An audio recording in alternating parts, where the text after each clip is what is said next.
Hello students, welcome to your favorite channel Vision Infinity. Chapter one last topic बेटा आज पढ़ेंगे effects of oxidation.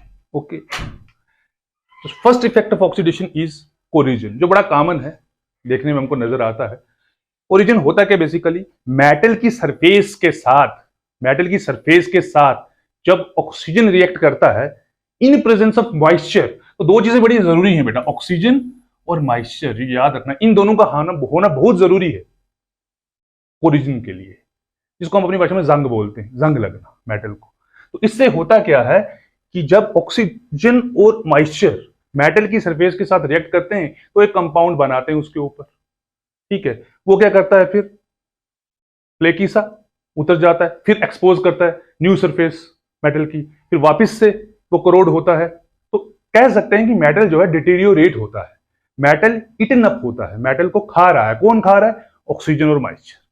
उस process को बोलते हैं corrosion. So corrosion is continuous and slow eating of metals by the attack of oxygen present in air in presence of moisture. Slow eating मैंने बेटा इसलिए लिखा क्योंकि ऐसा नहीं है कि मैं आज यहां कोई आयरन रॉड रखता हूं, मान लो, उसको कोरिजन हो जाएगा. नो, टाइम लगता है, 1 महीना लग सकता है, 2 महीने लग सकते हैं, वेरी करता है मेटल टू मेटल. तो दो असेंशियल चीजें जो रिक्वायरमेंट है कोरिजन की, वो है ऑक्सीजन और मॉइस्चर. और ये स्लो प्रोसेस है, स्लो ईटिंग अप है मेटल सरफेस का. उसको स्लोली वो मेटल क्या होता रहता है, डिटीरियोरेट होता रहता है. उस प्रोसेस को हम कोरिजन बोलते हैं.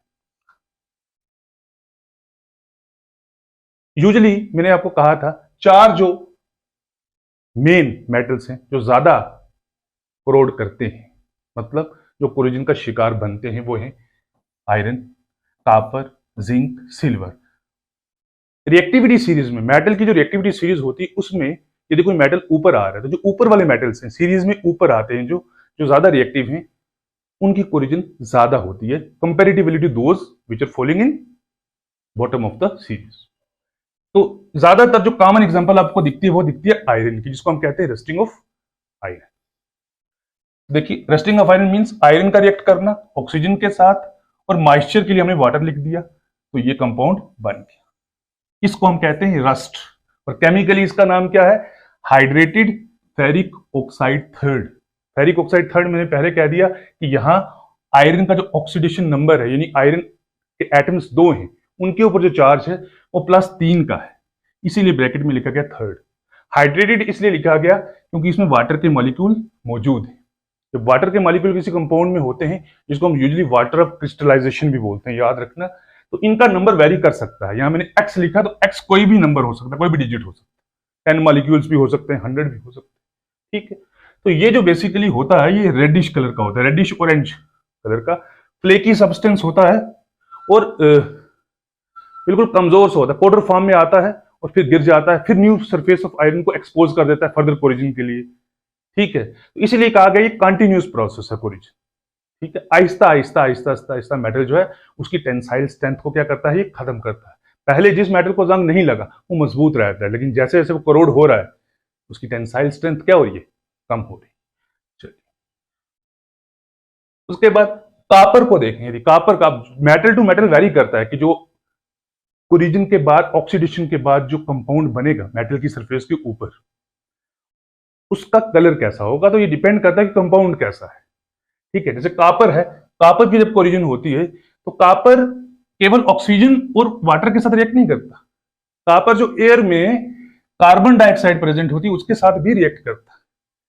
तो ये कंपाउंड बनता है कापर हाइड्रोक्साइड और कापर कार्बोनेट का मिक्सचर, जो ग्रीन कलर का होता है. इसीलिए जो जंग लगता है कापर को, कापर का जो कोरिजन के बाद प्रोडक्ट आता है सामने, वो ग्रीन कलर का होता है. यूजुअली आप देखो कापर का आप कोई भी बर्तन ले लो, और ये बड़ा स्लो प्रोसेस है, बहुत स्लो प्रोसेस है, कम से कम 7-8 महीने या 1 साल लग सकता है इसको. आप देखो कापर का कोई भी बर्तन घर में रखो, 6-7-8 महीने बाद आप देखोगे उसके ऊपर उसकी जो सरफेस है, शाइनी सरफेस जो है, वो डल पड़ जाती है और उसके ऊपर थोड़ी थोड़ी ग्रीन लेयर आपको दिखना शुरू हो जाती है.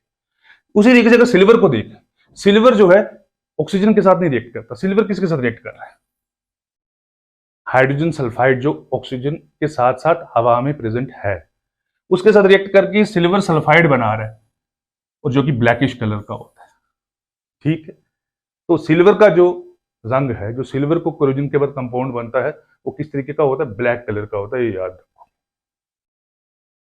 एक चीज मैंने आपको बताई थी कि एल्युमिनियम एक ऐसा मेटल है जो ऑक्सीजन के साथ रिएक्ट करने के बाद एल्युमिनियम ऑक्साइड बनाता है, बट एल्युमिनियम ऑक्साइड जो बनता है वो फर्दर नीचे नहीं गिरता। मतलब कहने का ये, वो एल्युमिनियम की नई सरफेस को वापस एक्सपोज नहीं करता फर्दर कोरिजन के लिए, ठीक है।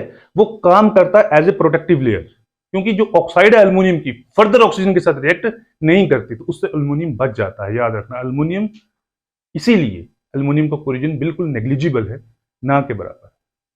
तो प्रिवेंशन मेथड से कैसे कोरिजन को आप बचा सकते हैं, कैसे आप मेटल्स को बचा सकते हैं? तो एक मेथड, जो दो मेजर मेथड जिनको मैं डिस्कस कर रहा हूं, एक बैरियर मेथड है। बैरियर मेथड हो गया कि देखो, एक की वजह से दूसरा तबाह हो रहा है तो बीच में आप कुछ तीसरी चीज डाल दो, बैरियर डाल दो बीच में, रुकावट उनके लिए। तो यहां पर रुकावट पेंट भी हो सकता है, पेंट कर दो। आयरन राड्स को जब हम रेलिंग्स पे, अपने जो घर की खिड़कियों पे देखते हो पेंट करते हैं, क्यों करते हैं? इसीलिए करते हैं कि जो आयरन है उसका ऑक्सीडेशन ना हो, ऑक्सीडेशन ना हो और उसका कोरिजन ना हो, समझ रहे हैं? तो पेंटिंग कर देते हैं। जो जो पेंट है, फिर पेंट रिएक्ट करता है ऑक्सीजन के साथ, और किसको बचा रहा है? आयरन को। ग्रीस कर दो, लुब्रिकेंट का इस्तेमाल कर दो। पंखे को लुब्रिकेंट यूज करते हैं हम, यूजली ग्रेफाइट भी लुब्रिकेंट के तौर पे यूज करते हैं। बाइक्स जब हम चलाते हैं, उसकी जो चेन्स होती हैं उन पे भी लुब्रिकेंट का इस्तेमाल, ग्रीस का इस्तेमाल किया जाता है। क्यों? क्योंकि उनको, ताकि ऑक्सीडेशन ना हो, वहां भी लोहा है, उसको जंग ना लगे, इसीलिए उसको बचाने के लिए। अब इलेक्ट्रोप्लेटिंग का मेथड जो है ये बहुत अच्छा है। इसमें क्या होता है कि नॉन रिएक्टिव मेटल्स जो यूजली कौन से हैं?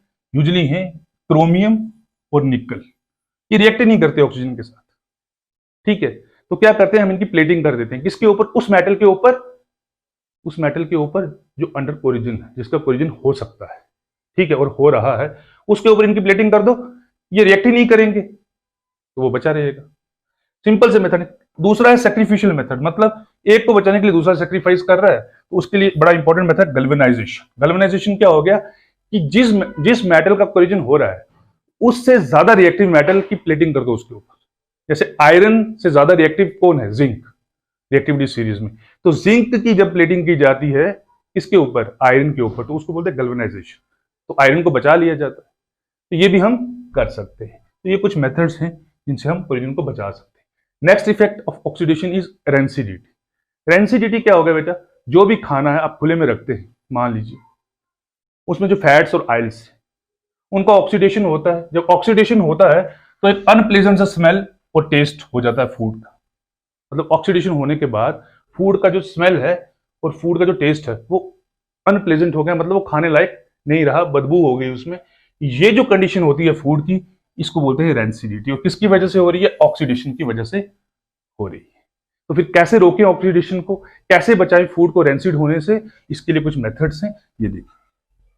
Number 1, storage of food in refrigerator. मैंने कहा रेफ्रिजरेटर में स्टोर कर दो, क्योंकि रेफ्रिजरेटर में टेम्परेचर लो होगा, टेम्परेचर लो होगा तो ऑक्सीडेशन स्लो डाउन होगा। प्रोसेस ऑफ ऑक्सीडेशन जब स्लो डाउन होगा तो क्या होगा? फूड रेंसिड होगा जरूर, बट लेट होगा, वो टाइम पीरियड जो बढ़ जाएगा। तो रेंसिडिटी आपका कई हद तक बचा लोगे। आप फूड को स्टोर करो इन एयर टाइट कंटेनर्स में। एयर टाइट कंटेनर्स मतलब जिनमें एयर नहीं जा पा रही, एयर की एंट्री ही नहीं है, अलाउ ही नहीं है एयर को एंटर करना। जब एयर एंटर नहीं होगी तो ऑक्सीजन कहाँ रिएक्ट करेगा? ऑक्सीजन कहाँ है? एयर में है, तो वो फैट्स के साथ रिएक्ट ही नहीं करेगी, ऑक्सीडेशन होगा नहीं, तो फूड जो है हमारा रेंसिड होने से बचा रहेगा। अब एंटीऑक्सीडेंट्स ऐड कर दो। ये कमर्शियल पर्पज के लिए ज्यादा यूज किया जाता है, ज्यादा जैसे लार्ज स्केल में फैक्ट्रीज में आप कोई चीज बना रहे हैं तो वहां पर प्रिजर्वेटिव डाला जाता है। तो दो कॉमन एंटीऑक्सीडेंट जो यूज किए जाते हैं, जो बहुत पॉपुलर हैं बेटा, BHA and BHT। This is butylated hydroxy anisole and this is butylated hydroxy toluene, ठीक है। नाइट्रोजन गैस, यदि पहले स्ट्रक्चर देख लें तो ब्यूटाइलेटेड हाइड्रोक्सी एनिसोल क्या होता है? एनिसोल के लिए बेटा देखेंगे सबसे पहले एक बेंजीन रिंग होता है, यहां पर OCH3 ग्रुप लगा होता है। OCH3 को ग्रुप को हम बोलते हैं मिथॉक्सी ग्रुप। जब कार्बोनेट्स कंपाउंड्स पढ़ेंगे वहां मैं आपको डिटेल में इसका बताऊंगा। इतना समझ लो कि ये एक एल्केन है, मीथेन। जब भी एक एल्केन में से एक हाइड्रोजन को निकालते हैं तो ये जो ग्रुप बनता है इसको बोलते हैं एल्काइल ग्रुप। अगर वो एल्केन मीथेन था, जैसे यहाँ CH4 मीथेन है, क्योंकि एल्केन बहुत सारे, मीथेन, इथेन, प्रोपेन, है ना। अब मीथेन में से एक हाइड्रोजन निकाला तो ये जो ग्रुप बना मिथाइल ग्रुप बना। तो जब भी किसी मिथाइल ग्रुप या किसी कोई भी अल्काइल ग्रुप हो उसके साथ ऑक्सीजन लगा दो तो वो बन जाता है एल्कोक्सी ग्रुप। तो मिथाइल के साथ ओ लगाऊंगा तो क्या बन जाएगा, मिथॉक्सी ग्रुप। तो मिथॉक्सी ग्रुप लग जाएगा बेंजीन के नंबर 1 पॉइंट पे, इसको रिप्लेस करके, हाइड्रोजन को रिप्लेस करके। और इसके सामने वाली पोजीशन पे 4 नंबर पोजीशन पे जहां पे OH ग्रुप लगा है जिसका नाम है हाइड्रोक्सी ग्रुप, ठीक है, ये हाइड्रोक्सी ग्रुप होता है, ये बिल्कुल पैरा पोजीशन पे लगा। पैरा पोजीशन मतलब इसके सामने वाली पोजीशन, ठीक है। और 2 और 6 पे, 2 नंबर और 6 नंबर कार्बन पे ब्यूटेन लगा है। ब्यूटेन देखो, दिस इज CH। ब्यूटेन का मतलब 4 कार्बन और 10 हाइड्रोजन। तो देख लो 4 कार्बन होंगे इसमें और 10 हाइड्रोजन होंगे, 2 ग्रुप लगेंगे यहां। तो इस कंपाउंड का नाम होगा ब्यूटाइलेटेड हाइड्रोक्सी एनिसोल, ठीक। तो जो दूसरा है ब्यूटाइलेटेड हाइड्रोक्सी टोलीन, उसका कमेंट सेक्शन में आप खुद स्ट्रक्चर बताएंगे, स्ट्रक्चर को फील करके पढ़ेंगे, ब्रेक करके पढ़ेंगे, फिर कंबाइन करेंगे तो अच्छा याद रहेगा। 4th पॉइंट याद रखेंगे कि कैसे रेंसिडिटी को खत्म किया जा सकता है या रोका जा सकता है। खत्म तो नहीं कर सकते, रोक सकते हैं। ऐड कर दो नाइट्रोजन गैस को।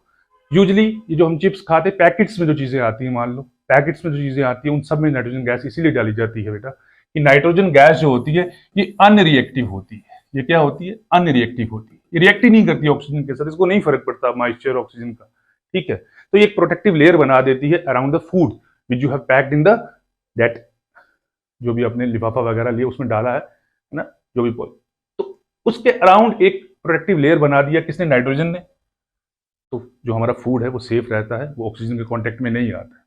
तो ये कुछ मेथड्स थे रेंसिडिटी को प्रिवेंट करने के। तो I hope you have enjoyed the last video. अब जब हम नेक्स्ट स्टार्ट करेंगे तो सेकंड चैप्टर देखेंगे केमिस्ट्री का। Till then take very good care of yourself.